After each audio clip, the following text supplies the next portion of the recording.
بسم اللہ الرحمن الرحیم۔ گمنام ہیرو کے معزز ناظرین السلام علیکم۔ دوستو لائک ضرور کر دیا کریں، شکریہ۔ آئیے چلتے ہیں کہانی کی طرف۔ میرے کچھ کہے بغیر ویرا لائٹ نے تیسرے کے نرخرے پر اپنی سینڈل رکھ کر اس پاؤں پر پورا زور دے دیا۔ وہ اس قابل بھی نہیں رہا تھا کہ مدافعت میں ویرا کی پنڈلی دبوچ کر اس کا پاؤں اپنے نرخرے پر سے ہٹا دیتا۔ اس کے بدن میں اضطراری جنبش ہوئی، دونوں ہاتھ فضا میں لہرائے اور پھر وہ بھی زندگی کے بکھیڑوں سے نجات پا گیا۔ ویرا نے استفسار طلب نگاہوں سے میری طرف دیکھا، جیسے اگلے اقدام کے بارے میں جاننا چاہتی ہو، لیکن مجھے زبان ہلانے کی زحمت نہیں کرنا پڑی۔ وہ آنکھوں ہی آنکھوں میں میرا مدعا بانپ گئی اور اپنی جیب سے الیکٹرانک ٹائم بم کا پیکٹ نکال کر اسے لگانے کے لیے جگہ تلاش کرنے لگی، اور میں وہاں موجود اسلحے میں سے اپنی ضروریات کا انتخاب کرنے میں مصروف ہو گیا۔ یوں تو وہاں میرے لیے مشین گن سے تباہ کن دستی بموں تک ایک انبار موجود تھا، لیکن لاہور میں فوری طور پر میرے پاس سر چھپانے کی کوئی ایسی جگہ نہیں تھی جہاں میں اسلحہ ساتھ لے کر جا سکتا۔ آثار کچھ ایسے تھے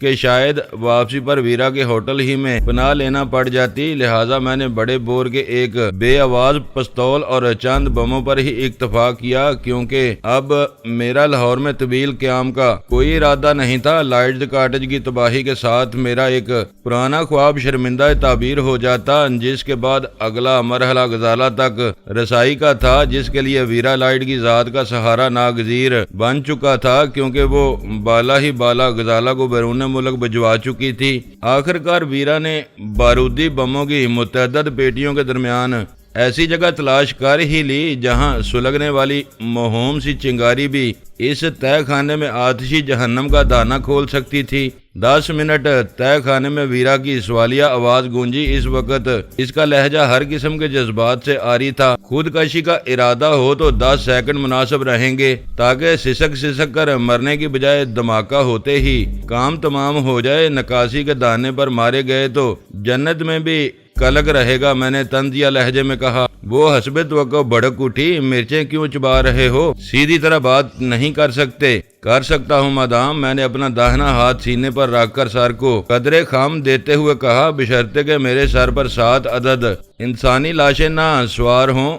وہ لاکھ گناہگار اور ملعون سہی، لیکن تھے تو انسان ہی۔ شاید تمہیں یہ یاد نہیں رہا کہ 7 تمہارے شاہکار ہیں۔ وہ چبھتے ہوئے لہجے میں بولی، 7 نہیں صرف 4۔ میں نے جلدی سے کہا، آخری 3 محض تمہاری دخل اندازی کی وجہ سے مارے گئے، کیونکہ تمہیں اپنے ابا حضور کی تصویر کی تلاش تھی۔ پھر وہی بکواس۔ وہ غصیلے لہجے میں گرائی، میں ٹائم بم کا ٹائمر آن کرنے جا رہی ہوں، مجھے وقت بتاؤ۔ ویسے تو وقت برا ہی آ لگا ہے، میں نے ایک گہرا سانس لیتے ہوئے کہا، لیکن نصف گھنٹہ رکھو تو بہتر ہوگا۔ ہم نہ صرف دھماکے کی ذات سے باہر نکل جائیں گے، بلکہ کچھ سوچنے سمجھنے کے قابل بھی ہو سکیں گے۔ اس نے زبان سے کچھ کہے بغیر قہر بار نظروں سے مجھے گھورا اور پھر ٹائم بم کا ٹائمر آن کر کے اسے اپنی تلاش کی ہوئی جگہ پر رکھ دیا۔ اس کام سے فارغ ہو کر وہ میری طرف متوجہ ہوئی تھی۔ آؤ اب ہم یہاں رمبا سمبا ناچنا شروع کر دیں، تاکہ تمہارے ابا کی روح بل بلاتی ہوئی ہمارے سروں پر سایہ فگن ہو جائے، یا ہم خود بھی تمہارے ابا کے بنائے ہوئے اس جہنم میں جل کر خاک ہو جائیں۔ میں نے اس کا ہاتھ تھامتے ہوئے کہا، تمہارا دماغ درست ہے؟ وہ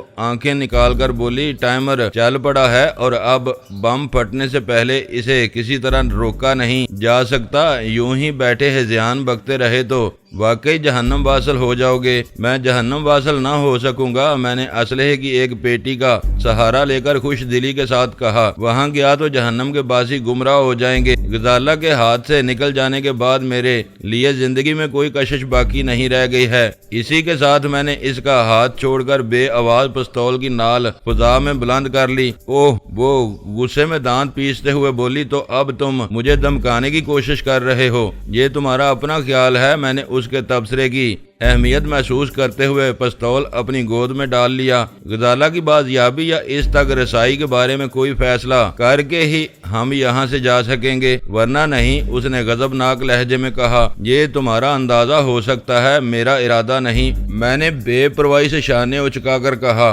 تم اپنی یادوں کی چتا میں اکیلے ہی جلتے رہو، میں تو جا رہی ہوں۔ نہ میں یہاں اکیلا آیا تھا، نہ اکیلا جلوں گا۔ میری آواز سنتے ہی وہ دوبارہ میری طرف گھوم گئی، راستہ تمہارے فرشتے بھی نہ کھول سکیں گے۔ آخر اب تم کیا چاہ رہے ہو؟ اس نے زچ آ کر بنائے ہوئے لہجے میں سوال کیا۔ تمہارے پروگرام سے واقفیت کے علاوہ اور کیا چاہوں گا؟ میں نے اس کی آنکھوں میں آنکھیں ڈال کر کہا۔ میرا پروگرام واضح ہے، وہ غصے اور بے بسی کے ساتھ بولی۔ مجھے ڈان مرسیانو تک پہنچنا ہے تاکہ پتہ چلا سکوں کہ وہی میرا باپ جمی لائیڈ ہے یا نہیں۔ بعد کا راستہ حالات پر منحصر ہوگا۔ یہ تو سیدھا سادہ دوہری شخصیت کا کھیل ہے، میں نے بے پرواہی سے کہا۔ وہ جمی لائیڈ کے نام سے معاشرے میں عزت و احترام کی زندگی گزارتا ہے اور ڈان مرسیانو کے روپ میں بدترین مجرم ہے۔ اس کے انداز بالکل مافیا والوں جیسے ہیں، اور کچھ عجب نہیں کہ وہ خود بھی مافیا کے سرکردہ لوگوں میں شمار ہوتا ہو۔ لیکن یہ سب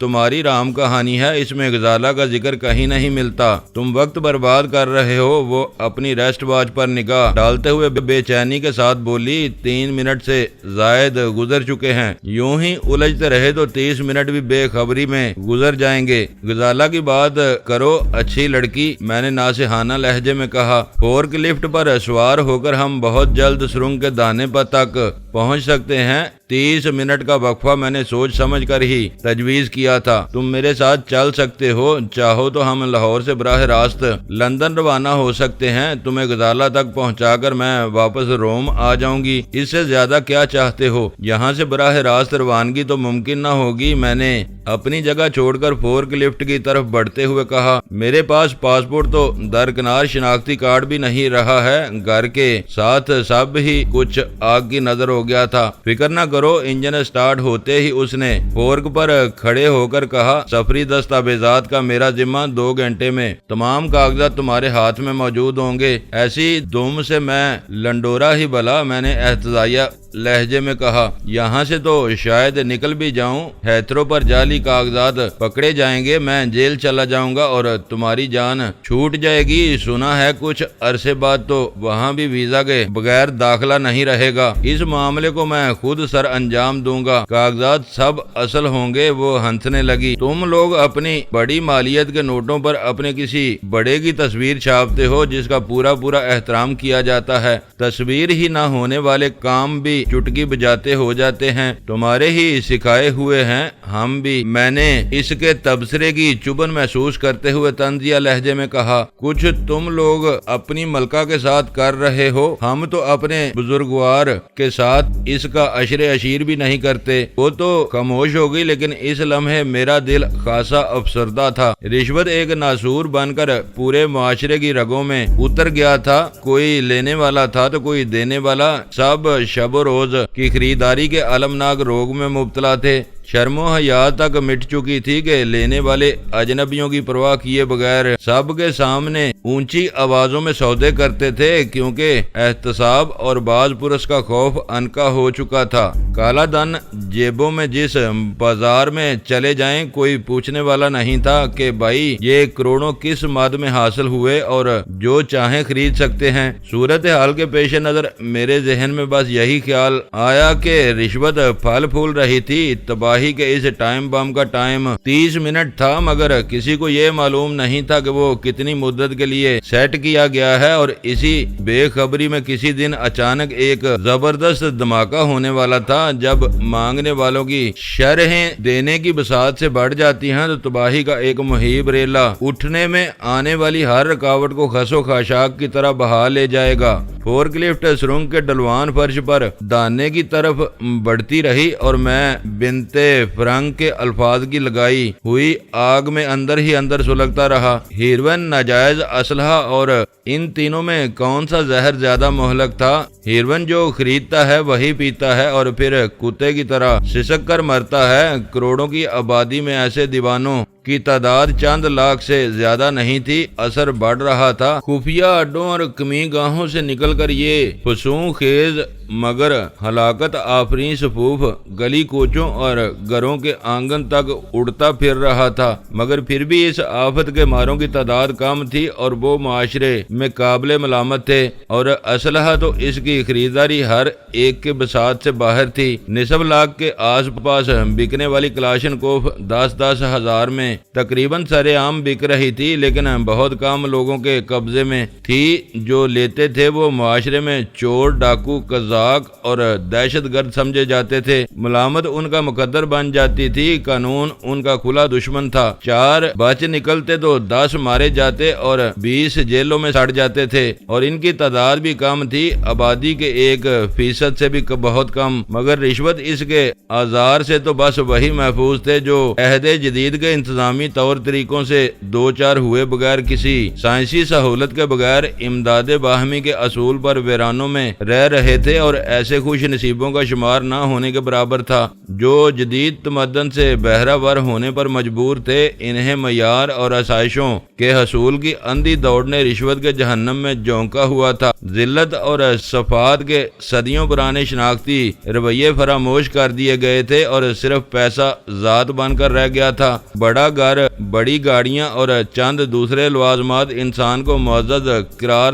دلوا رہے تھے۔ اس مقابلے میں ہر بو الحوض ابو الہول کے مجسمے کی کھوپڑی پر چڑھنے کی فکر میں سرگرداں تھا، تاکہ وہاں سے نیچے ناچتے اور اچھلتے ہوئے ہم نفس بونے نظر آئیں، اور بدنصیبی یہ تھی کہ پیسے کو معاشرے کی اکلوتی قدر کے طور پر تسلیم کر لیا گیا تھا۔ پیسہ ہر عیب چھپا لیتا تھا۔ یہ دیکھنا لازمی نہیں رہا تھا کہ اس کا منبع کیا ہے۔ ہیروئن کی تجارت اور ناجائز اسلحے کا بیوپار بھی ایک طرح سے رشوت ہی کا مرہون منت تھا۔ چھوٹے یا بڑے کسی مرحلے پر کسی اہلکار مٹھی گرم کیے بغیر یہ بربادیاں ملک کی ہزاروں میل لمبی شاہراہوں پر سفر نہیں کر سکتی تھیں۔ رشوت اصل خرابی کا سرچشمہ تھی، اور جب انسان برائی کو برائی نہ سمجھے، عیب کو وصف سمجھا جانے لگے تو وہ روند ڈالے جانے کے قابل ہو جاتا ہے۔ اصلاح معاشرہ کے بارے میں خیالات کی یہ رو یک بیک اتنی شدت اختیار کر گئی کہ مجھے خود غصہ آنے لگا۔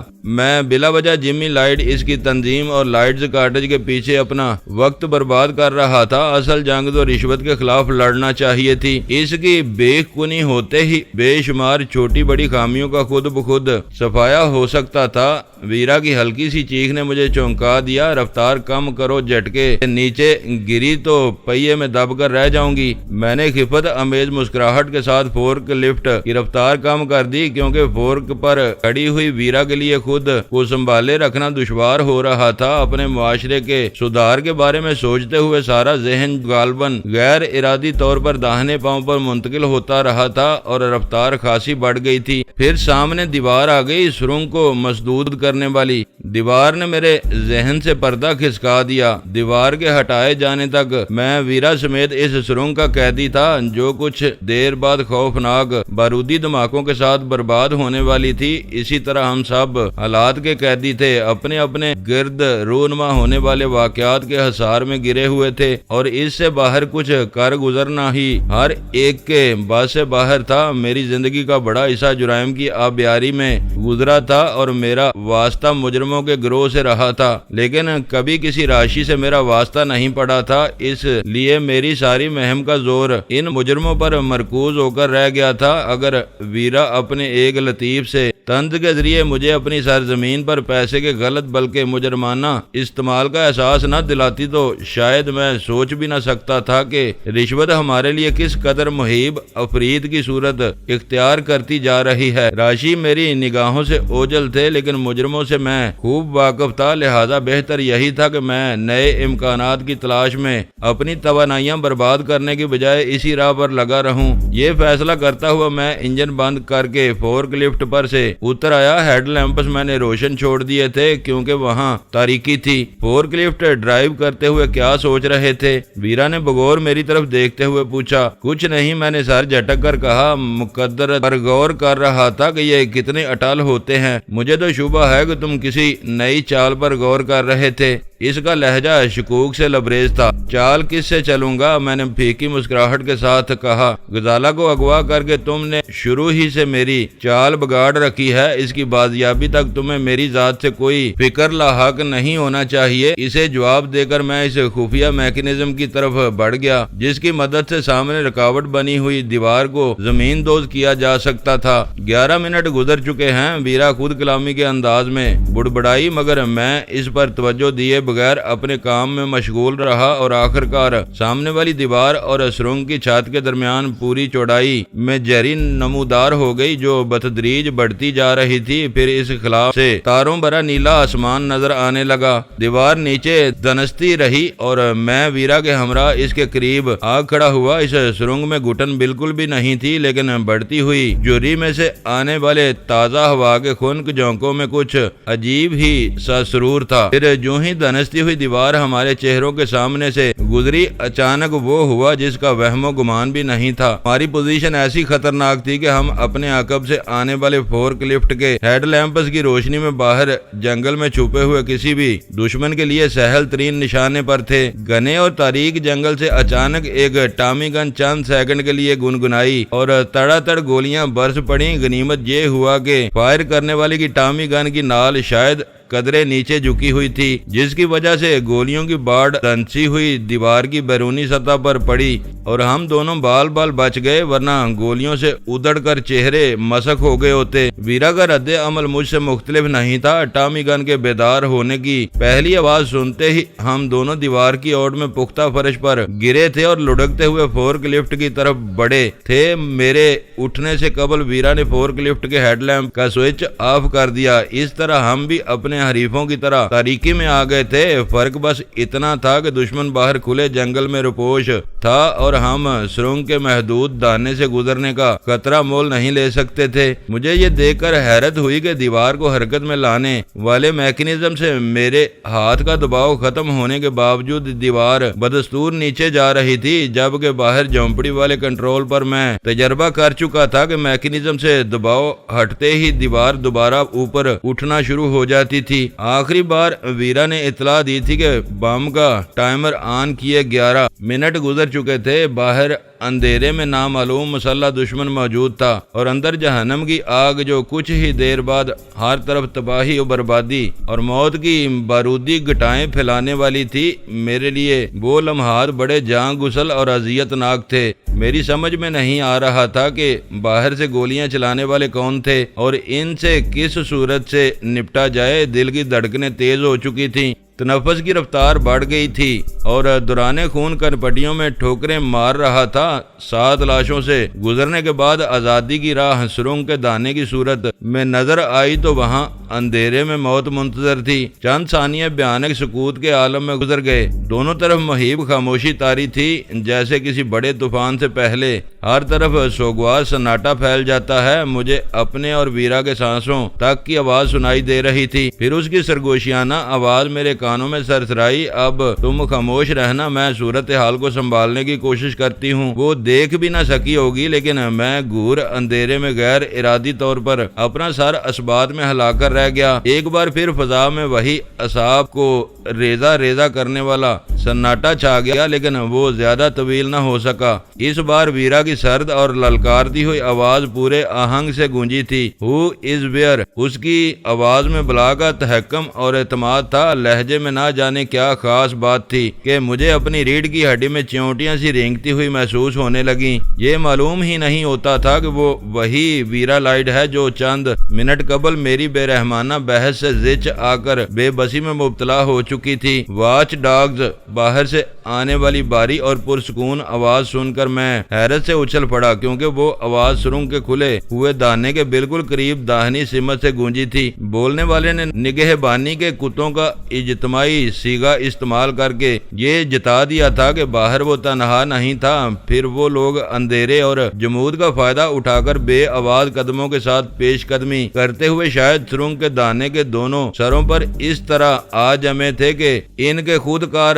بارودی ہتھیاروں سے بچ کر باہر نکلنا ہمارے لیے ناممکن ہو کر رہ گیا تھا۔ اگر وہ جارحانہ انداز اختیار کر کے وہاں دانے پر جم کر اندر کی طرف اندھا دھند گولیاں ہی برسانے پر اتر آتے تو وہاں کھڑے ہوئے بے جان فورک لفٹ کے علاوہ ہمارے لیے کوئی آڑ یا رکاوٹ نہیں تھی اور یہ بھی بآسانی زیر کیے جا سکتے تھے۔ اب تک کہاں مرے ہوئے تھے؟ ویرا کے حلق سے غصے میں ڈوبی ہوئی بے ساختہ گراہٹ سن کر میں دل ہی دل میں اس کی شاندار صداکاری کا متعارف ہو گیا۔ وہ ان سے یوں مخاطب ہوئی تھی جیسے انہیں اپنا ادنا محکوم سمجھتی ہو اور ان کی آتش بازی سے ذرا بھی متاثر نہ ہوئی ہو۔ تم کون ہو؟ اس بار باہر سے آنے والی بھاری آواز میں تردد کے آثار واضح تھے۔ شوگر کوئن سے سوال کرتے ہو؟ اس بار ویرا کی آواز قہربار ہو گئی تھی۔ مردار جانوروں کی طرح اپنے فرائض سے منہ موڑ کر جنگل میں کہیں چھپے عیاشی کر رہے تھے اور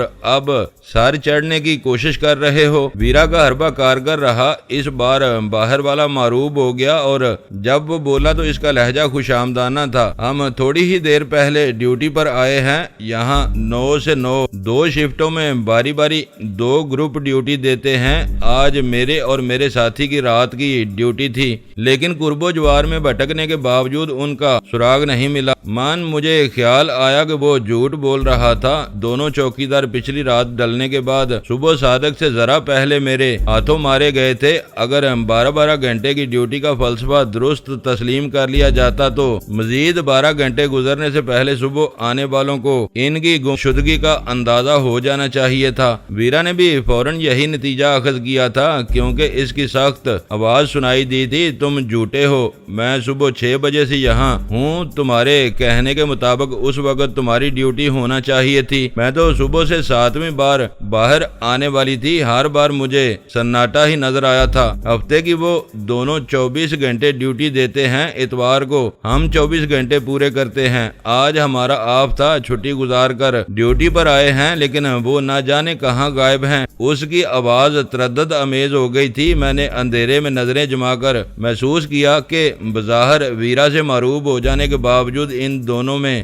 سے کوئی آڑ میں سے نہیں نکلا تھا۔ اور اس ویرانے میں تمہیں کون چھوڑ گیا ہے؟ ویرا کی آواز گونجی تھی۔ ہم سب ہی یہاں تک رسائی کے لیے موٹر بائیک استعمال کرتے ہیں، لیکن مجھے تو ایسی کوئی سواری بھی یہاں نظر نہیں آئی۔ ویرا کا لہجہ بدستور درست رہا تھا۔ جس بائیک سے ہم آئے ہیں چھٹی کرنے والے اسی پر واپس چلے جاتے۔ وہ لوٹتے تو بائیک ہمارے استعمال میں آ جاتی۔ اسے یہاں چھوڑا نہیں جاتا، وہ باری باری ہمارے پاس رہتی ہے۔ سامنے آؤ، ویرا نے تحکم امیز لہجے میں کہا اور فوراً ہی فورک لفٹ کے ہیڈ لیمپس روشن کر دیے۔ مقامیوں کی وضع کے لباس میں ملبوس 2 قوی ہیکل افراد کھلے ہوئے دانے کے اطراف سے نکل کر روشنی میں آ گئے۔ ان کے بشروں کی ساخت سے ہی درندگی ٹپک رہی تھی۔ ان کے کندھوں سے ان کی ٹامی گنیں جھول رہی تھیں۔ شاید وہ پوری طرح ویرا لائٹ کی آواز کے تحکم کا شکار ہو چکے تھے، ورنہ یوں نہتے ہو کر اپنی کمی گاہوں سے سامنے نہ آئے ہوتے۔ مجھے اپنے سر سے ایک بڑا بوجھ سا اترتا ہوا محسوس ہوا۔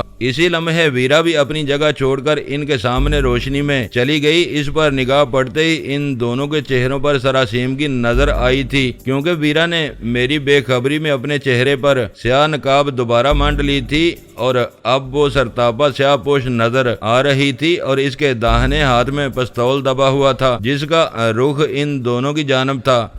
میں سمجھا نہیں مادام، ان میں سے مونچھوں والے نے خوفزدہ لہجے میں ہکلاتے ہوئے زبان کھولی تو اس کی آواز سنتے ہی اندازہ ہو گیا کہ شروع سے وہی بات کرتا رہا تھا۔ اس کی نگاہیں ویرا کے ہاتھ میں دبے ہوئے پستول پر مرکوز تھیں۔ مجھے تمہاری کہانی پر یقین نہیں آ سکا، ویرا نے سرد تحکمانہ لہجے میں کہا۔ اندر سے نکلنے والوں پر تمہیں گولی چلانے کی جرت کیسے ہوئی؟ ہم مجبور تھے، ہمیں اجنبی لوگوں کو دیکھتے ہی گولی مار دینے کا حکم ملا ہوا ہے، اس نے بے بسی کے ساتھ کہا۔ پھر بھی ہم نے نشانہ لینے کے بجائے صرف خوفزدہ کرنے کے لیے دیوار کی جڑ میں فائر کیے تھے۔ ان دونوں کی گمشدگی نے ہمیں حواس باختہ کر کے رکھ دیا تھا۔ پیچھے سے روشنی آنے کے باعث ہم صرف اتنا دیکھ سکے تھے کہ دیوار کے پیچھے ایک مرد اور ایک عورت ہے، جبکہ ہمارے دونوں ساتھی مرد تھے۔ ہمارے وہم و گمان میں بھی نہیں تھا کہ مدام اچانک خود ہی یہاں آ موجود ہوں گی۔ اس کا مطلب ہے کہ تمہارا تعلق فورس 9 سے ہے۔ اس بار ویرا کی آواز پرخیال تھی۔ یس مدام، ہنری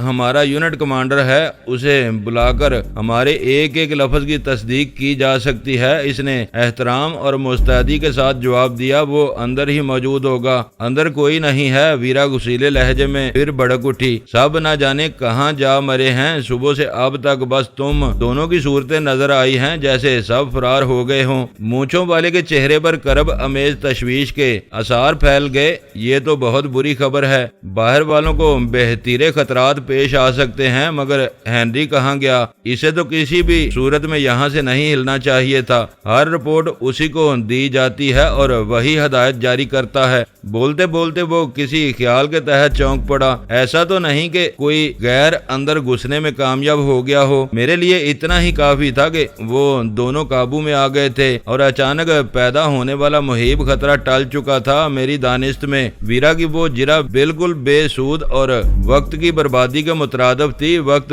تیزی کے ساتھ گزر رہا تھا اور کسی بھی لمحے دھماکوں کے ہولناک سلسلے کا آغاز ہو سکتا تھا۔ وقت گزر رہا ہے، مجبور ہو کر میں نے دخل اندازی کرتے ہوئے کہا، بہتر ہوگا کہ ہمیں جو کچھ کرنا ہے وہ فوری طور پر کر گزریں۔ شوگر کوئن سے میرے طرز تخاطب پر وہ چونکے ضرور تھے، لیکن میری گفتگو کا صحیح مفہوم ان کے پلے نہیں پڑ سکا تھا اور نہ ہی وہ یہ دیکھ سکے تھے کہ میں فورک لفٹ کے عقب میں فاضل ٹامی گن سنبھال چکا تھا۔ وہ میری موجودگی سے لا علم نہیں تھے، لیکن ان کی آنکھوں پر براہ راست ہیڈ لیمپ کی تیز روشنی پڑ رہی تھی، جبکہ میں روشنیوں کے عقب میں تاریکی میں تھا۔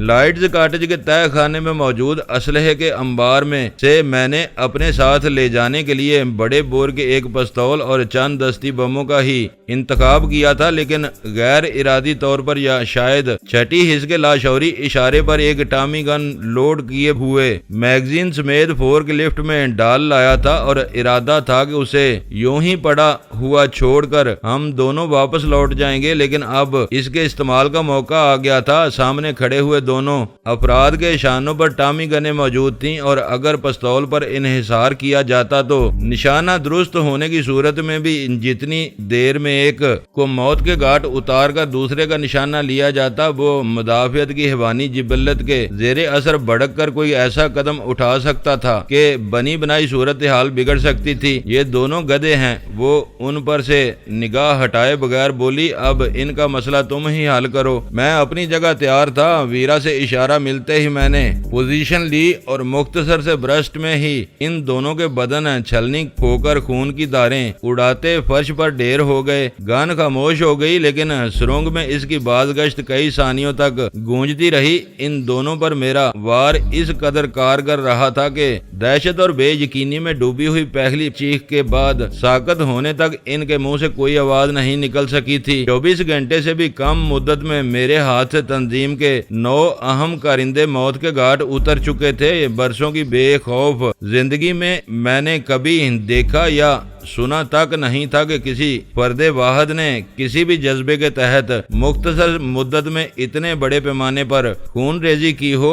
میرے ہاتھوں فنا ہونے والے سارے ہی افراد بدترین قانون شکن اور پیشہ ور مجرم تھے، لیکن وہ سب ہی انسان ہی۔ مجھے یک بیک اپنے اعصاب پر تکان سی چڑھتی محسوس ہونے لگی۔ ویرا نے اپنی ریسٹ واچ پر نگاہ ڈالی، پھر بکھلائے ہوئے انداز میں میرا ہاتھ تھام کر مجھے سرنگ کے دانے کی طرف کھینچتے ہوئے بولی، جلدی بھاگو، صرف 4 منٹ رہ گئے ہیں۔ میں مشینی انداز میں اس کے ساتھ ہو لیا، ورنہ 9 انسانی جانوں کا خیال آتے ہی میں بے حد مزاحمل ہو گیا تھا اور اس بے تکان خون ریزی کا احساس مجبور کر رہا تھا کہ میں خود بھی اسی زیر زمین بھول بھلیوں کے کسی کونے میں بیٹھا رہ جاؤں اور ان 9 لاشوں کے ساتھ خود بھی بارودی دھماکوں کے سائے میں زندگی کے بکھیڑوں سے نجات پالوں۔ سرنگ کے دانے سے باہر قدم رکھتے ہی پورے بدن کو تازہ اور خنک ہوا کے تھپیڑے لگتے ہی میں جرجری لے کر رہ گیا۔ اس لمحے مجھے یوں محسوس ہوا جیسے میں سوتے سوتے یک بیک جاگ پڑا ہوں۔ چند ثانیوں کے لیے طاری ہونے والی اس تنویمی کیفیت میں خود کشی کا ارادہ کر چکا تھا۔ یہ خیال ہی مجھے لرزا دینے کے لیے کافی تھا۔ اگر ویرا اس برے وقت میں میرے ساتھ نہ ہوتی اور اس نازک موڑ پر نہ جھنجھوڑتی تو شاید میں اپنے دل و دماغ پر گرتی ہوئی مایوسی کی اس برف میں وہیں منجمد رہ جاتا اور پھر بارود کے دھماکے مجھے بے پناہ کی وادیوں میں بکھیر دیتے۔ اس وقت میں فرار اور دھماکے کو یکسر فراموش کر بیٹھا تھا۔ ذہن پر بس یہی ایک ملامت سوار تھی کہ میرے ذہن میں خودکشی جیسے شرمناک فعل کا تصور کیوں پیدا ہوا؟ کیا میں زندگی بلکہ بہتر زندگی سے بالکل مایوس ہو بیٹھا تھا؟ ویرا نے مجھے تقریباً گھسیٹتے اور خود دوڑتے ہوئے وہ مسافت طے کی۔ اس کی سمجھ میں نہیں آ رہا تھا کہ مجھے کیا ہو گیا تھا۔ مجھے برا بلا اور سخت سست کہتے ہوئے اس نے پجیرو کی ڈرائیونگ سیٹ پر دھکیلنا چاہا، لیکن میں نے چابی اس کی طرف بڑھا دی۔ ڈرائیو کرو، میں تھک گیا ہوں، میں نے کمزور لہجے میں کہا۔ پتہ نہیں کیا ہو جاتا ہے تمہیں، وہ بنا کر غصیلے لہجے میں بولی۔ ابھی اچھے خاصے تھے، اب معلوم ہو رہا ہے کہ نکاہت سے مرے جا رہے ہو تم نے تو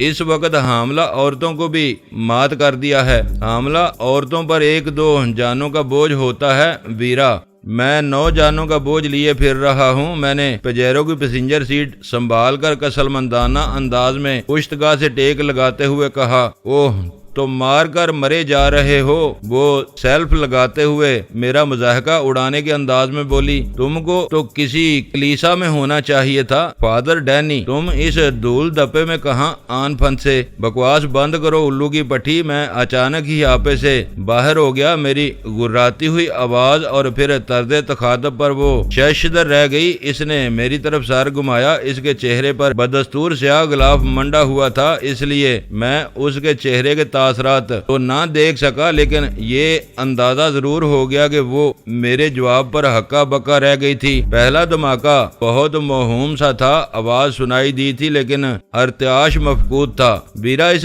جنگل سے نکاسی کے لیے کچی زمین پر گاڑیوں کے ٹائروں کے نشانات دیکھتے ہوئے پوری احتیاط کے ساتھ پجیرو ڈرائیو کر رہی تھی، کیونکہ ان اطراف میں بہتیرے ذیلی راستے بھی نظر آ رہے تھے جن پر سے گاڑیاں گزر سکتی تھیں، لیکن ان پر کسی قسم کے نمایاں نشانات نہیں تھے۔ نہ یہ اندازہ کیا جا سکتا تھا کہ وہ کتنی دور جا کر مسدود ہو گئے ہوں گے۔ میرے وجود پر کچھ عجیب سی کیفیت طاری تھی، آنکھیں پھاڑ پھاڑ کر ادھر ادھر دیکھنے کی کوششوں کے باوجود ذہن پر کنودگی سی چھائی چلی جا رہی تھی۔ اگر ذہن پر خطرناک صورتحال کا احساس حاوی نہ ہوتا تو شاید میں نشست سنبھالتے ہی انٹا غفیل ہو گیا ہوتا۔ وجود میں میٹھی میٹھی گدگدیاں ہو رہی تھیں اور ذہن سو جانے پر تلا ہوا تھا، لیکن پہلے دھماکے کی دم توڑتی ہوئی آواز کے ساتھ دوسرا دھماکہ بہت بھیانک تھا۔ یوں معلوم ہوا جیسے کسی دیو ہیکل فرید نے پجیرو کو کھلونے کی طرح زمین سے اچھال دیا ہو۔ اگر ویرا اسٹیئرنگ اور بریکوں پر مہارت کا مظاہرہ نہ کرتی تو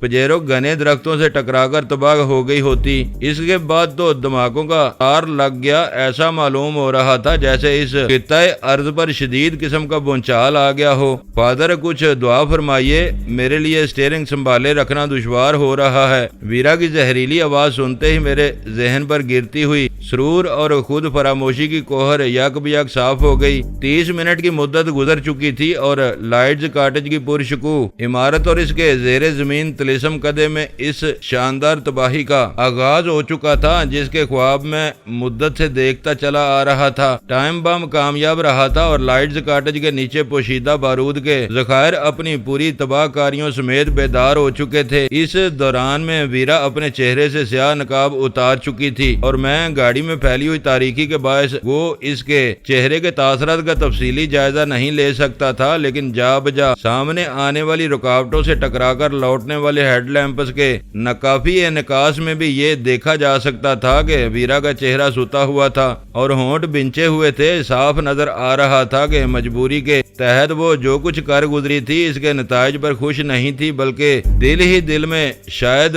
خود کو کوس ہی رہی ہو۔ وہ کون تھی؟ میرا ذہن ایک بار پھر اس کے ماضی میں الجھ گیا۔ وہ ایک معزز خاتون کے وطن سے جمی لائٹ کی ناجائز اولاد تھی۔ باپ اس کی ولادت سے پہلے لاپتہ ہو گیا، ماں خانہ برباد ہو گئی، لیکن اس نے ویرا پر یہ احسان ضرور کیا کہ مرنے سے پہلے ویرا کو اس کے باپ کے نام سے آگاہ کر گئی، اور جب ویرا عمر کے اعتبار سے شہ زور ہوئی تو اسے سراغ ملا کہ اس کا باپ جرائم کا ارتکاب کرنے والے ایک ٹولے کا سربراہ ہے، یا پھر اس ٹولے کے سربراہ آوردہ لوگوں میں گنا جاتا ہے۔ اس نے کوشش کی مگر اپنے باپ تک رسائی حاصل نہ کر سکی، اور آخرکار مجبور ہو کر اس نے اپنے باپ تک رسائی کے لیے ایک مجرمہ کے طور پر اپنے باپ کی تنظیم میں گھسنے کی کوششیں شروع کر دیں۔ انہی کوششوں میں وہ اپنے باپ کے بجائے ڈان مرسیانو نامی ایک بے ضمیر شخص سے جا ٹکرائی، جس نے ویرا کے حسن حسن و جمال کو پرکھ کر اسے نوٹ کمانے والی مشین میں بدل دیا، مگر لائٹز کاٹیج میں ملنے والے جمی لائٹ کی تصویر دیکھ کر ویرا پر اس حقیقت کا انکشاف ہوا کہ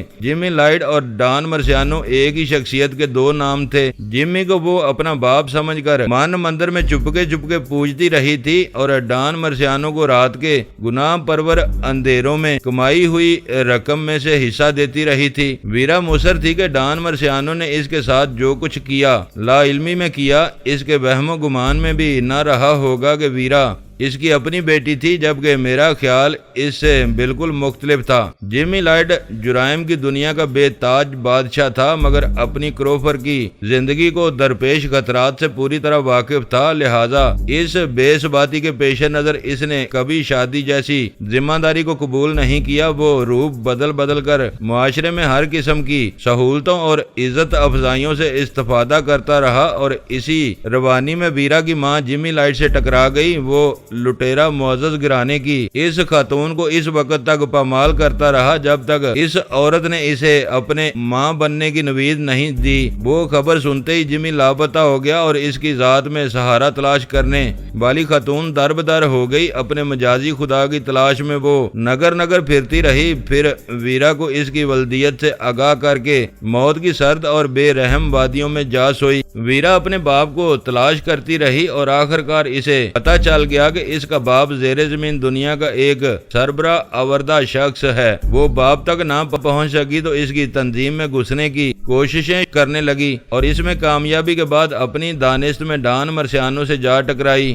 جبکہ وہ اسی کے باپ کا ایک بدلا ہوا روپ تھا۔ جمی لائٹ معاشرتی پابندیوں سے آزاد رہ کر سہل زندگی گزار رہا تھا۔ جب اسے معلوم ہوا کہ اس کی بیٹی جوان ہو کر اس تک پہنچنے کی جستجو کر رہی ہے تو وہ نام بدل کر ڈان مرسیانو کے روپ میں اس کے سامنے آ گیا۔ وہ ویرا کو بیٹی سمجھ کر اس کی تربیت کر رہا تھا اور ویرا اسے ایک گھٹیا لیکن ہمدرد مجرم سمجھ کر اس کا ساتھ گوارا کر رہی تھی۔ جمی لائٹ نے یہ سمجھ لیا تھا کہ اس کی بیٹی ضدی طبیعت کی مالک ہے اور اپنا سب کچھ گنوا کر جب تنظیم میں گھسنے میں کامیاب ہو گئی ہے تو اپنے اسی غیر اخلاقی اثار کے سہارے پیش رفت بھی جاری رکھے گی، اور شاید اسی لمحے اس کے ذہن میں وراثت کا تصور ابھر آیا۔ اس نے سوچا ہوگا کہ جب بیٹی کے خون میں اتنی سرکشی شامل ہے تو کیوں نہ وہ خود اسے اپنے ہاتھوں سے اس طرح تربیت دے کہ اس کی موت کے بعد اس کی ناجائز بیٹی تنظیم پر قابض ہو سکے۔ مگر ویرا ایک لڑکی تھی۔ معاشرہ مغربی ہو یا مشرقی، آبرو کا تصور ہر جگہ عورت ہی کی ذات سے وابستہ ہے۔ مرد طے شدہ معاشرتی راستے سے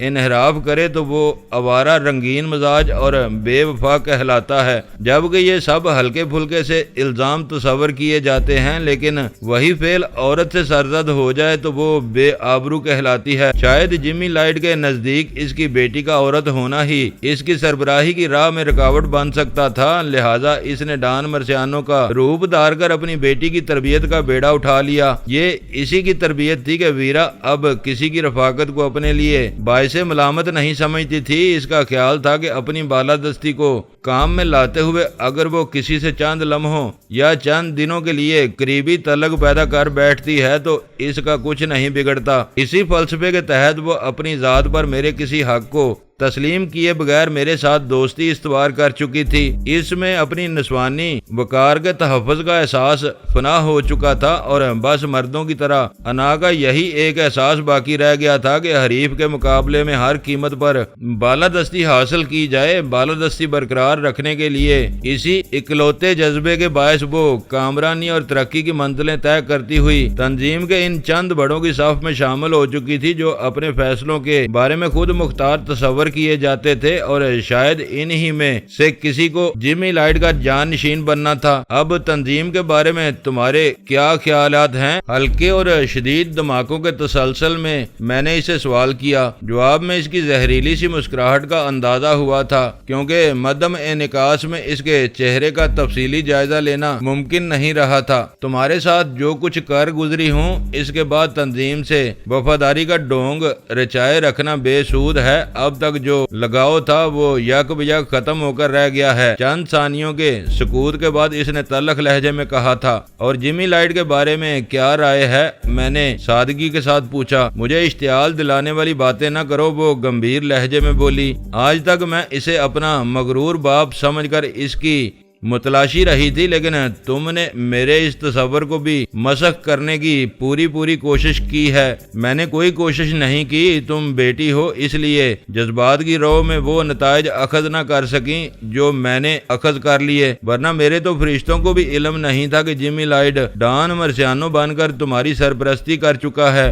اس نے کمزور لہجے میں بحث چھیڑنا چاہی، لیکن میں نے اس بارے میں آہستہ آہستہ وہ تمام باتیں دہرا دیں جو میں سوچتا رہا تھا، اور اس کے لہجے سے اندر کی ٹوٹ پھوٹ ہویدہ ہونے لگی۔ اگر تمہارے قائم کیے ہوئے نظریات درست ثابت ہوئے تو تم دیکھ لینا کہ میرا باپ ہونے کے باوجود وہ میرے ہاتھوں مارا جائے گا۔ ایسی سنگ دلی میں کسی بھی قیمت پر معاف نہیں کروں گی۔ میں خاموش رہا، لیکن تھوڑی دیر کے توقف کے بعد وہ خود بات نکال بیٹھی۔ آج تم نے مجھے جھنجھوڑ کر رکھ دیا ہے۔ میں منتظر رہا کہ وہ اپنی بات وضاحت کے ساتھ مکمل کرے گی، لیکن یوں محسوس ہو رہا تھا جیسے اتنی بات کہہ کر وہ کسی خیال میں ڈوب گئی ہو۔ تمہاری بات ادھوری تھی۔ خاموشی کا وقفہ طویل ہو جانے پر میں نے اسے ٹوکا۔ ادھوری؟ وہ ایک گہرا سانس لے کر بولی، تم میری زندگی میں پہلے مرد ہو جس نے میرے ساتھ بدگوئی کی ہے۔ کیسی بدگوئی؟ میں نے اس کی بات کاٹ کر حیرت سے پوچھا۔ تمہاری گالی نے آج میری آنکھیں کھول دی ہیں، وہ افسردہ لہجے میں بولی۔ وہ کیسے؟ میں نے خوشگوار حیرت کے ساتھ سوال کیا۔ مجھے اچانک ہی احساس ہوا ہے کہ اکیلی رہ کر میں خود ادھوری ہوں۔ مرد اور عورت کو ایک دوسرے کا سہارا ملے بغیر اپنی اپنی جگہ دونوں ادھورے رہتے ہیں۔ کھلونے بدلے جا سکتے ہیں، لیکن زندگی بھر کے لیے کوئی ایک سہارا ضرور ہونا چاہیے۔ سہارے کے بغیر بھی کھلونوں سے دل بہلاتی رہو گی۔ میں موجودہ زندگی کے حوالے سے بات کر رہی تھی، اور شاید اب تو میں اپنی ڈگر ہی بدل ڈالوں گی۔ اسی اثنا میں سڑک نظر آنے لگی اور وہ بات بدلتے ہوئے بولی، کیا خیال ہے اس بار لائٹز کاٹیج کے سامنے ہی سے نہ گزرا جائے؟ پتہ تو چلے کہ دھماکوں سے وہاں کیا گزری ہے۔ نہیں، میں نے سختی کے ساتھ کہا، اسی راستے سے گھوم کر چلو جدھر سے ہم آئے تھے۔ دھماکوں کی آواز دور دور تک سنی گئی ہوگی۔ ہو سکتا ہے کہ وہاں اب تک ازدحام جمع ہو گیا ہو۔ اپنی نگاہوں سے اپنی کامیابی کا نظارہ تو دیکھ ہی لیں گے۔ پیرا نے پجیرو کی رفتار سست کرتے ہوئے کسی نوخیز ضدی بچے کے لہجے میں کہا۔ کامیابی؟ میں نے سرد لہجے میں گررا کر کہا، یہ بد نصیبی کا مقام ہے مس ڈان مرسیانو۔ خبردار، جو مجھے اس نام سے مخاطب کیا۔ وہ میری بات کاٹ کر غصیلے لہجے میں بولی، یہ بد نصیبی ہے ویرا کہ ہم چند پاپیوں کے ساتھ نہ جانے کتنے بے گناہوں کو بھی ان دھماکوں میں اڑا بیٹھے ہوں گے۔ میں اسے کامیابی نہیں، اپنی بدترین مجبوری سمجھتا ہوں کہ انہیں بچانے کے لیے ہم کچھ بھی نہ کر سکے۔ شاید تمہارے ذہن پر وہ لڑکی سوار ہے، وہ طنزیہ لہجے میں بولی۔ بے گناہ تو وہ بھی نہیں تھی، لائٹز کاٹیج کی چار دیواری میں مسلسل سب سے بڑے گناہ کا ارتکاب کر رہی تھی۔ یوں دوربین لگا کر دیکھو گی تو اپنے گرد و پیش میں بیشتر لوگ قابل گردن زدنی قرار پائیں گے۔ اس نے خاموشی کے ساتھ پجیرو لائٹز کاٹیج سے غالب سمت میں جانے والی سڑک پر گھما لی۔ گاڑی میں سکوت طاری رہا اور مجھ پر ایک بار پھر وہی کرب امیز بے چینی طاری ہونے لگی جو ابتدا میں مجھے نکاہت اور کمزوری کا احساس دلا رہی تھی۔ ہم طویل چکر کاٹ کر جب لائٹز کاٹیج کے عقب میں دور سے گزرنے والی ناہموار سڑک پر پہنچے تو دور ہی سے اس سمت میں آگ اور دھوئیں کے کثیف بادل امڑتے نظر آئے۔ دھماکوں کا طویل سلسلہ اپنی پوری گن گرج دکھا کر موقوف ہو چکا تھا۔ گاڑی کے شہری حدود میں داخل ہوتے ہی پجیرو کے ڈیش بورڈ سے اچانک کسی لاسلکی مواصلاتی رابطے پر ایک باری آواز سنائی دی تو میں چونک پڑا۔ پورے سفر کے دوران میں نے یہ محسوس ہی نہیں کیا تھا کہ اس گاڑی میں ٹرانسمیٹر ریسیور سیٹ بھی نصب تھا۔ میری اور ویرا کی نگاہیں چار ہوئیں تو وہ مسکرا دی۔ شاید ہلچل شروع ہو گئی ہے۔ میں جواب میں کچھ نہ بولا اور ویرا نے ہاتھ بڑھا کر اپریٹس کی آواز بڑھا دی۔ مہوم بڑبڑاہٹ واضح ہوتے ہی میں سنبھل کر بیٹھ گیا۔ کیونکہ دوسری طرف سے کوئی مرد ویرا کے لیے کال کر رہا تھا۔ Larry calling Sugar Queen over, Larry to Sugar Queen over, وہ وقفے سے دہرا رہا تھا اور آپریٹرز پر اپنا نام سن کر ویرا کے چہرے پر تفکر کے سائے پھیل گئے تھے۔ یہ لیری کون ہے؟ میں نے اس سے سوال کیا۔ خود میرے لیے بھی یہ نیا نام ہے، وہ تشویش امیز لہجے میں بولی۔ ظاہر ہے تنظیم ہی کا کوئی کارندہ ہوگا، آخر اسے اچانک ہی میری تلاش کی کیا ضرورت پیش آ گئی؟ جواب دو، وقفہ طویل ہونے سے شبہات جنم لے سکتے ہیں، میں نے اضطراری طور پر کہا۔ نہیں، اس نے اپنے سر کو سختی سے نفی میں جنبش دیتے ہوئے کہا۔ جواب دے کر میں اپنی ذات کو افواہوں کا مرکز نہیں بنا سکتی، جواب دے کر میں یہ تسلیم کروں گی کہ کاٹیج کی تباہی کے وقت میں باہر سفر کر رہی تھی۔ یہ حقیقت تو ویسے بھی چھپائی نہیں جا سکتی، میں نے اسے آگاہ کرتے ہوئے کہا۔ ہو سکتا ہے کہ پہلے تمہارے ہوٹل سے رجوع کیا گیا ہو، کمرہ خالی ہونے کی اطلاع کے بعد شاید یہ بھی چیک کر لیا گیا ہو کہ پجیرو ہوٹل کی پارکنگ لاٹ میں موجود نہیں ہے۔ میری دانست میں خاموشی اختیار کرنا خطرناک ہو سکتا ہے، تمہیں جواب دینا چاہیے۔ وہ چند ثانیوں تک تذبذب میں پڑی رہی، اس دوران میں طویل وقفے سے اس کے لیے پیغام نشر ہوتا رہا۔ آخرکار اس نے ڈیش بورڈ کے نیچے ایک خفیہ خانے میں ہاتھ ڈال کر ماؤتھ پیس نکال لیا جو لچکدار تار کے ساتھ اپریٹس کے سرکٹ سے منسلک تھا۔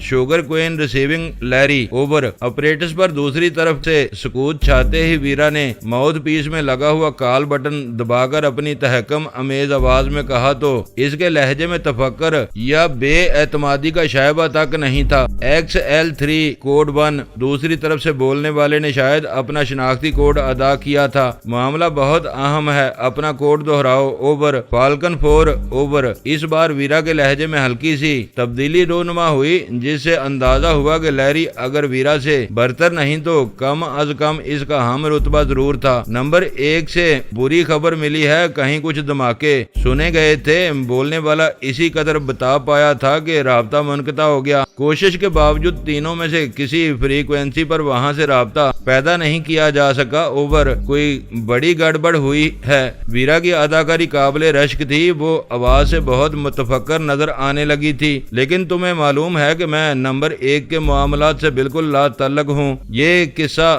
تمہیں خود ہی سنبھالنا ہوگا اوور۔ مجھے 10:30 بجے ایک سفارت خانے کے ملٹری اتاشی سے ملنا ہے، باقیہ چاروں شہر سے باہر ہیں، لے دے کر بس تم ہی رہ جاتی ہو۔ میں کافی دیر سے رابطے کی کوشش کر رہا تھا اوور، میں ابھی گاڑی میں سوار ہوئی ہوں۔ ویرا نے خوبصورتی کے ساتھ رابطے میں تاخیر کا جواز پیش کر دیا۔ میں نمبر 1 کے معاملے میں بالکل اندھیرے میں ہوں، تم مجھ سے کیا چاہ رہے ہو اوور؟ نمبر 1 کا چارج براہ راست میرے پاس ہے، میں اپنی ذمہ داری پر تمہیں صرف اتنا کام سونپ رہا ہوں کہ ادھر کی خیر خبر لو۔ حالات اور ضرورت کے پیش نظر تمہیں ہر فیصلے کی پوری آزادی ہوگی اوور۔ وہاں کا کمانڈنگ آفیسر کون ہے اس وقت اوور؟ ویرا نے تجاہل عارفانہ سے کام لیتے ہوئے سوال کیا۔ ڈی سوزا ہے، شاید 2-3 روز پہلے ہی تم نے بلیو بیل کے کوڈ سے ڈینی کو اس کے پاس بھیجا تھا اوور۔ اس کی زبان سے اپنا نام سن کر میرا دل اچھل کر حلق میں آ گیا۔ وہ جو کوئی بھی تھا اپنے معاملات سے پوری طرح باخبر معلوم ہوتا تھا۔ ویرا نے معنی خیز انداز میں میری طرف دیکھا اور انگوٹھے سے ماؤتھ پیس کا کال بٹن دبا کر بولی، میں دیکھے لیتی ہوں لیکن پھر بتا رہی ہوں کہ میری مداخلت کی پوری ذمہ داری تم پر ہوگی اوور۔ Thank you. آواز تشکر امیز تھی، جیسے اس کے سر سے کوئی بڑا بوجھ ہٹ گیا ہو۔ تم مجھ سے 11:30 کے بعد رابطہ قائم کر سکتی ہو۔ میری میٹنگ اگر بہت اہم نہ ہوتی تو میں تمہیں زحمت نہ دیتا اوور اینڈ آل۔ ویرا نے گہرا سانس لے کر ماؤتھ پیس خفیہ خانے میں واپس رکھ دیا۔ کون تھا؟ ویرا کے فارغ ہوتے ہی میں نے سوال کر ڈالا، کیونکہ ابتدا میں وہ لیری کے نام سے اپنی لا علمی ظاہر کر چکی تھی، جبکہ بعد کی گفتگو سے ظاہر ہوا تھا کہ وہ دونوں ایک دوسرے سے بخوبی واقف تھے۔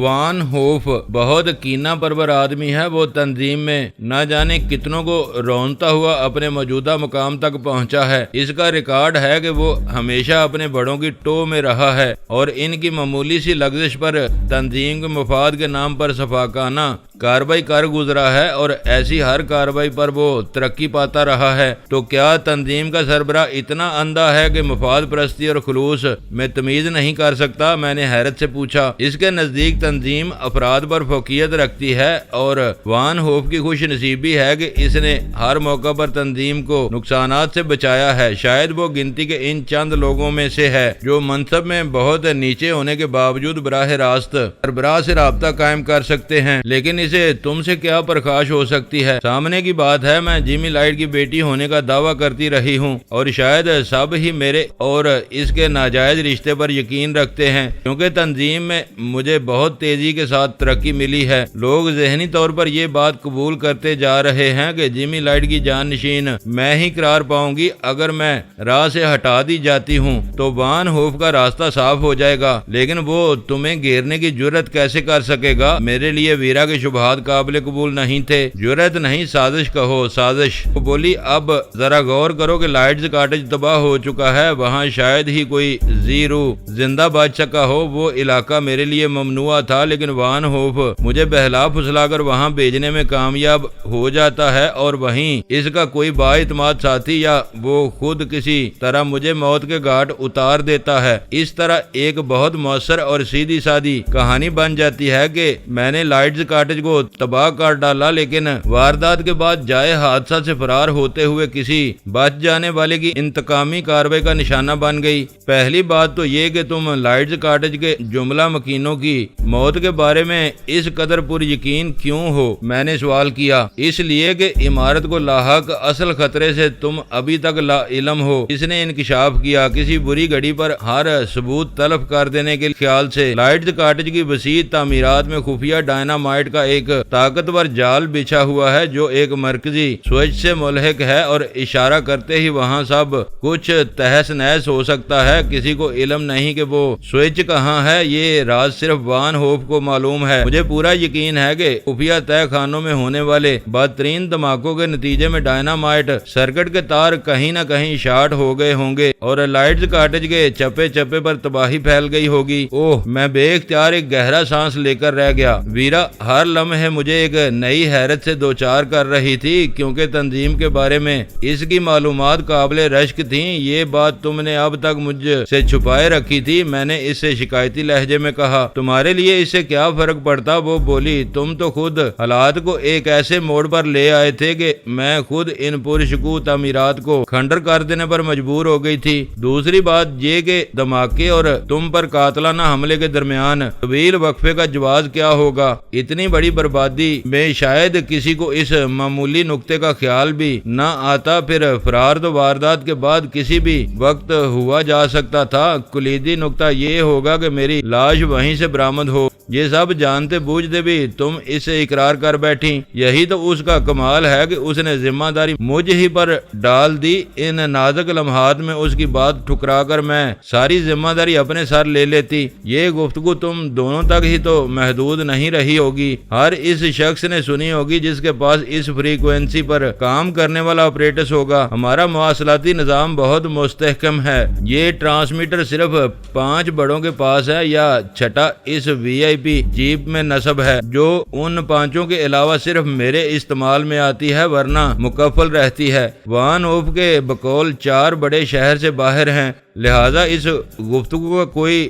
گواہ نہیں ہوگا، لہذا تم بآسانی اسے کوڑا جواب دے سکتی تھی۔ کاش میں ایسا کر سکتی۔ وہ ٹھنڈی سانس لے کر بولی، یہ سب تم اس لیے کہہ رہے ہو کہ وان ہوف سے ناواقف ہو۔ وہ اپنی نسل کا اکلوتا شاہکار ہے۔ اگر وہ واقعی بدنیتی پر تلا ہوا ہے تو اس نے پوری گفتگو ریکارڈ کی ہوگی۔ میرے انکار یا اقرار کے باوجود ادھر نہ جانے کی صورت میں ریکارڈ کو میرے خلاف استعمال کرے گا، اور اگر میں اس کی سازش کا شکار ہو گئی تو وہ خاموشی کے ساتھ ریکارڈ تلف کر دے گا۔ کسی کو بھنک بھی نہ مل سکے گی کہ میں اسی کے اما پر لائٹز کاٹے کی طرف گئی تھی۔ بہت خبیث ہے وہ۔ پھر اب تم کیا سوچ رہی ہو؟ میں اسے مایوس نہیں کروں گی، وہ پر اعتماد لہجے میں بولی۔ یعنی لائٹز کاٹیج کی طرف جاؤ گی؟ ہاں، میں جانتی ہوں کہ اب میں وہاں کچھ بھی نہ کر سکوں گی، لیکن اس سے گفتگو کرنے سے پہلے جائے واردات کا بچشم خود مشاہدہ کرنا ضروری ہے۔ ہے تاکہ اسے مطمئن کر سکوں وہ یا اس کے آدمی وہاں پجیرو کی گھات میں بیٹھے ہوں گے،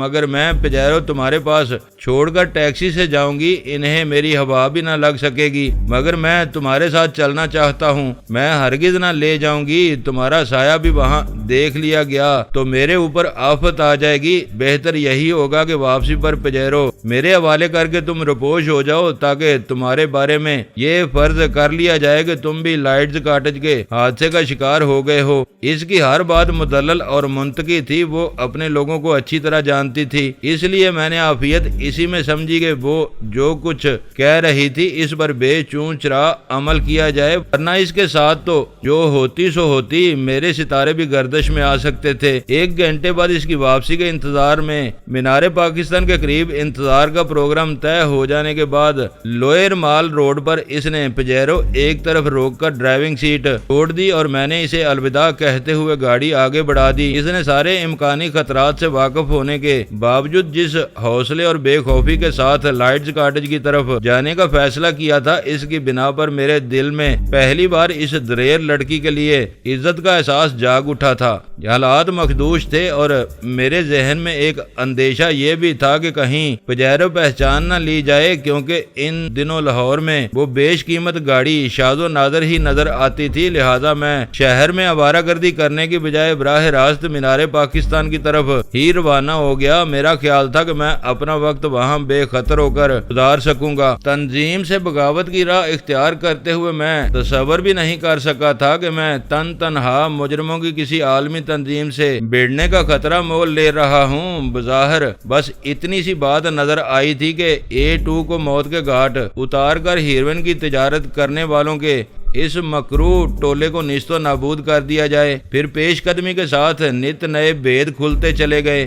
جس مہم کے جلد ہی سمٹ جانے کی امید تھی، اس کی ابتدا ہی ایسی پر پیچ ہوئی کہ ایک گتھی سلجھنے سے پہلے 4 نئے مسئلے اٹھ کھڑے ہوتے تھے۔ کراچی میں جیوا حوض کی تباہی کے بعد تنظیم کے کئی اہم مہرے میرے ہاتھوں مارے گئے، حتیٰ کہ A2 بھی میری نظروں کے سامنے ویرا کی سزا کا شکار ہو کر پناہ ہو گیا، لیکن تنظیم کی جڑیں بدستور پھل پھول رہی تھیں۔ حالات نے کچھ ایسے بے تکے انداز میں پھیلاؤ اختیار کیا تھا کہ ایک طرف غزالہ ویرا لائٹ کی اسیر ہو کر سمندر پار پہنچا دی گئی تھی، دوسری طرف سلطان شاہ کراچی میں بھٹک رہا تھا۔ لاہور کی صورتحال یہ تھی کہ لائٹز کاٹیج کی مکمل بربادی کے باوجود یہ باور کرنا مشکل نظر آ رہا تھا کہ ساری خرابیوں کا سد بب ہو چکا تھا۔ سلطان شاہ کا خیال آتے ہی مجھے وہ فرصت غنیمت معلوم ہوئی اور میں وہاں سے کسی پبلک کال آفس کی تلاش میں نکل کھڑا ہوا۔ گو مجھے کراچی سے لاہور آئے ہوئے چند ہی دن ہوئے تھے، لیکن تیزی سے پیش آتے ہوئے واقعات کی رو میں بہتے ہوئے ایسا محسوس ہو رہا تھا جیسے کراچی سے رابطہ ٹوٹے ایک مدت بیت گئی ہو۔ فون پر رابطہ قائم ہوتے ہی میرے کانوں میں غزالہ کے باپ کی شکستہ اور کمزور سی آواز آئی تھی۔ پھر میری آواز پہچان کر تو کرنل کے ضبط کے سارے ہی بندھن ٹوٹ گئے اور میں کسی مجرم کی طرح خاموشی کے ساتھ ریسیور کان سے لگائے کرنل کی روندی ہوئی آواز میں غزالہ کے بارے میں بہت کچھ سنتا رہا۔ وہ ایک جوان بیٹی کا بوڑھا باپ تھا، بیوی کوکین کے ایڈکشن میں مبتلا تھی، جوان بیٹا مدتوں سے فاتر العقل رہنے کے بعد اکبر کی علاج گاہ میں بتدریج صحت یاب ہو رہا تھا، لہذا غزالہ کی ناگہانی گمشدگی پر کرنل کا کرب میرے لیے قابل فہم تھا۔ کرنل کے ارد گرد کوئی بھی تو ایسا نہیں تھا جس سے وہ بیچارہ دل کی بڑاس نکالتا، لہذا میں نے اسے درمیان میں ٹوکنا مناسب نہ سمجھا۔ جب اس کے سارے گلے شکوے پورے ہو گئے تو میں نے اسے بتایا کہ غزالہ بدستور کسی کی قیدی تھی، لیکن اس کے ساتھ پوری طرح عزت و احترام کا سلوک کیا جا رہا تھا۔ ہمت کرنے کے باوجود میں اسے یہ نہ بتا سکا کہ اس کی چہیتی بیٹی اس سے ہزاروں میل دور انگلستان کی سرزمین پر پہنچائی جا چکی تھی۔ کرنل کی جذباتی کیفیت کا اندازہ کرتے ہوئے مجھے پورا یقین تھا کہ وہ یہ خبر ہرگز برداشت نہ کر سکے گا۔ سب کچھ ٹھیک ہے بیٹے، لیکن یہ تو بتاؤ کہ غزالہ ہمیں کب نظر آئے گی، ہماری بیٹی ہمیں کب ملے گی؟ اب تو اس کے انتظار میں آنکھیں بھی پتھرانے لگی ہیں۔ وہ دردناک آواز میں فون پر گڑ گڑا رہا تھا۔ آپ صبر و سکون سے کام لیں کرنل، میں نے کمزور لہجے میں کہا۔ میری پوری کوشش ہے کہ وہ جلد از جلد آپ سے آ ملے۔ اس کی تلاش کے بارے میں سلطان شاہ کو کچھ کام بتا کر آیا تھا، پتہ نہیں اسے کس حد تک کامیابی حاصل ہوئی ہے۔ میں نے لطیف پیرائے میں گفتگو کا رخ سلطان شاہ کی ذات کی طرف گھماتے ہوئے کہا۔ تلاش میری بات پوری ہوتے ہی ریسیور پر کرنل کی زہر گداز چیخ ابری تھی۔ تو ابھی تک اس کی تلاش ہی جاری ہے، وہ کیسے اور کہاں سے ملے گی میرے بچے؟ میں تو رو رو کر اندھا ہو جاؤں گا۔ سب کچھ معلوم ہے، میں نے صبر سے کام لیتے ہوئے کہا۔ یہ بھی معلوم ہے کہ وہ ایک عورت کی قید میں ہے، لیکن وہ چاند شرائط پوری ہوئے بغیر اسے رہا نہ کرنے پر اڑی ہوئی ہے۔ اگر یہ معلوم ہو جائے کہ غزالہ کو کہاں رکھا گیا ہے تو ہم اس عورت کی مرضی کی پرواہ کیے بغیر غزالہ کو رہا کرا سکتے ہیں۔ پوری کر دو، اس عورت کی ہر شرط پوری کر دو۔ پیسے کی کمی ہے تو مجھے بتاؤ، میں اپنا سب کچھ بیچ دوں گا، اپنے آپ کو نیلام کر دوں گا، مگر مجھے میری غزالہ واپس لا دو۔ کرنل کی وہ کیفیت ہر اعتبار سے قابل فہم تھی اور جذباتی اعتبار سے قابل قبول بھی، لیکن نیلام کے بارے میں کہی ہوئی اس کی بات میری طبیعت پر بہت گراں گزری۔ میں نے دل میں سوچا کہ یہ نوبت آ بھی گئی تو کوئی بڈھے کو 2 روپے کلو کے حساب سے بھی نہیں خریدے گا، مگر میں نے اس موضوع کو نظر انداز کرتے ہوئے کہا، میں ذرا سلطان شاہ سے معلوم کرنا چاہتا ہوں کہ اس نے کیا کیا ہے، ابھی بلاتا ہوں۔ کرنل کی روندی ہوئی آواز ابری، وہی تو ایک بیچارہ میرا مونس و غم خوار رہ گیا ہے، میرے ساتھ بیٹھا 8 آنسو روتا رہتا ہے، ورنہ میں تو شاید گھٹ کر پاگل ہو گیا ہوتا۔ چند ثانیوں کے سکوت کے بعد ریسیور پر سلطان شاہ کی مسرت سے مغلوب آواز سنائی دی تھی، اپنے لہجے کو لگام دو سلطان شاہ، بڈھا شاید تمہارے قریب ہی موجود ہوگا، ابھی وہ اندر گیا ہے، خدا کے لیے اس کے واسطے کچھ کرو ورنہ یہ مجھے پاگل کر دے گا، دن بھر 20 مرتبہ گلے مل مل کر روتا ہے، آج سے تو عورتوں کی طرح بین بھی کرنے لگا ہے۔ اسی وقت کاؤنٹر پر کچھ اور لوگ بھی آ کھڑے ہوئے، لہذا میں نے اختصار سے کام لیتے ہوئے سوال کیا، تمہارا کیا رہا؟ بغیر رکے بولتے جاؤ، میں پبلک کال آفس سے بات کر رہا ہوں۔ وہ فوراً ہی میری بات سمجھ گیا، ہر طرف ناکامی ہوئی ہے، بابی کا پورے شہر میں کہیں سراغ نہیں مل سکا، شوگر کوئن بھی کل سے اچانک غائب ہے، تمہارے جاتے ہی یوں محسوس ہو رہا ہے جیسے میرے لیے ہر کام ختم ہو گیا ہو۔ کل کسی نے رکشی کو بڑی بے رحمی کے ساتھ مار ڈالا، بلکہ یوں معلوم ہوتا تھا جیسے کسی بھوکے درندے نے اپنے دانتوں سے اس کا بدن بمبوڑا ہو۔ رکشی کے بارے میں وہ اطلاع میرے لیے غیر متوقع نہیں تھی، ذاتی معاملات میں وہ دوسروں کو ذہنی ایذا پہنچا کر سکون محسوس کرنے والوں میں سے تھی،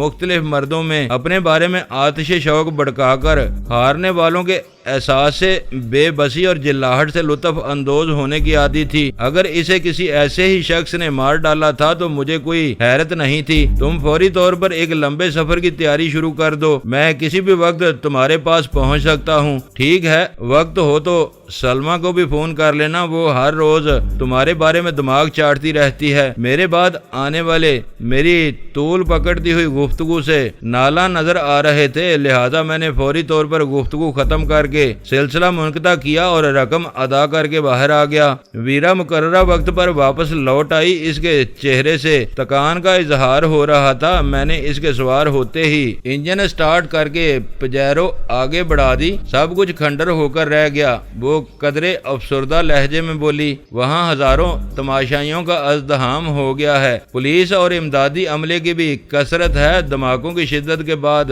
دور دور تک نظر آنے والے شعلوں نے ہر ایک کو ادھر متوجہ کر لیا ہے۔ وہ قلعہ نما فصیل اور دیو ہیکل مشینی پھاٹک، میں نے سوال کیا، سب تباہ ہو گیا، کھنڈرات سے جا بجا ملبے میں دبے ہوئے لوگوں کی چیخو پکار سنائی دے رہی ہے، وہاں قیامت کا سما ہے، وہ وسیع رقبہ کسی میدان جنگ کا سا سما پیش کر رہا ہے۔ تمہارا کسی سے ٹکراؤ تو نہیں ہوا؟ میں نے عقب نما آئینے کا زاویہ درست کرتے ہوئے سوال کیا۔ نہیں، لیکن میں نے ایک گاڑی پہچان لی، سرخ رنگ کی وہ کار وان اوف کے ایک مقامی دستے راست ناصر کی ملکیت ہے، کار شہر سے لائٹس کاٹج جانے والے راستے پر اندھیرے میں کھڑی ہوئی تھی، اندر کوئی موجود بھی تھا لیکن تاریکی کے باعث میں اسے پہچان نہ سکی۔ تو کیا گاڑی بہت دور کھڑی ہوئی تھی؟ نہیں، ملبے کے قریب ہی تھی۔ وہ میرے سوال کا